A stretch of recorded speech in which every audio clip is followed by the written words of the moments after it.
Hello friends, నమస్తే. మంత్రి శుభవార్త. మహిళలకు నెలకు 2,500, రాజీవ్ యువ వికాసం 4,000 రూపాయల పింఛన్పై కీలక ప్రకటన చేశారు.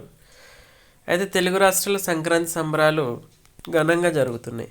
నిత్యం రాజకీయాలు బిజీగా ఉండే నేతలు సైతం కుటుంబంతో కలిసి పండుగను జరుపుకుంటున్నారు. ప్రజలకు శుభాకాంక్షలు తెలుపుతున్నారు. ఈ క్రమం తాజాగా మంత్రి అడ్లూరి లక్ష్మణ్ ధర్మపురి నియోజకవర్గ ప్రజలు సంక్రాంతి పండుగ శుభాకాంక్షలు తెలిపారు. రాబోయే రోజులు తెలంగాణ ప్రజలు మరింత సంతోషంగా ఉండాలని, అన్ని వర్గాల ప్రజలు సంతోషంగా ఉండాలని కోరుకున్నారు. రాష్ట్రంలో అధికారంలో ఉన్న ప్రజాప్రభుత్వం ప్రజల సంక్షేమాన్ని కట్టుబడి ఉందని తెలిపారు. ఈ క్రమంలో మంత్రి అడ్లూరి లక్ష్మణ్ ప్రజలకు శుభవార్త చెప్పారు. కాంగ్రెస్ ప్రభుత్వం హామీ ఇచ్చినట్లు అధికారంలోకి రాగానే 6 గ్యారంటీలకు అధిక ప్రాధాన్యత ఇచ్చిందని, ఇప్పటివరకు 4 గ్యారంటీలు అమలు చేసిందని తెలిపారు.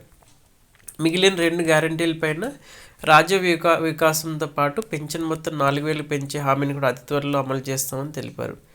అయితే మహాలక్ష్మి పథకం, ఈ పథకం ద్వారా రాష్ట్రంలో 18 సంవత్సరాలు నిండిన ప్రతి మహిళకు ప్రతి నెల 2,500 ఆర్థిక సాయం చేస్తామని హామీ ఇచ్చింది. ఇది ఇంకా అమలు కావాల్సి ఉంది. అయితే ఈ పథకం ద్వారా ఆర్టీసీ బస్సులు, మహిళలకు ఉచిత ప్రయాణం, 500 రూపాయలకి గ్యాస్ సిలిండర్ వంటివి అమల్లోకి వచ్చాయి. నెక్స్ట్ రైతు భరోసా. ఈ స్కీమ్ ద్వారా రైతులకు ఎకరానికి 12,000 రూపాయల సాయం అందిస్తుంది. వరి పంటకు 500 రూపాయలు బోనస్ ఇస్తున్నారు. ఇక గృహజ్యోతి, ప్రతి పేద కుటుంబానికి 200 యూనిట్ల వరకు ఉచిత విద్యుత్ అందిస్తున్నారు. ఇందిరమ్మ ఇండ్లు, ఇల్లు లేని పేదలకు ఇంటి నిర్మాణం కోసం 5 లక్షల ఆర్థిక సాయంతో పాటు ఇళ్ల స్థలం కేటాయింపు కూడా చేస్తుంది.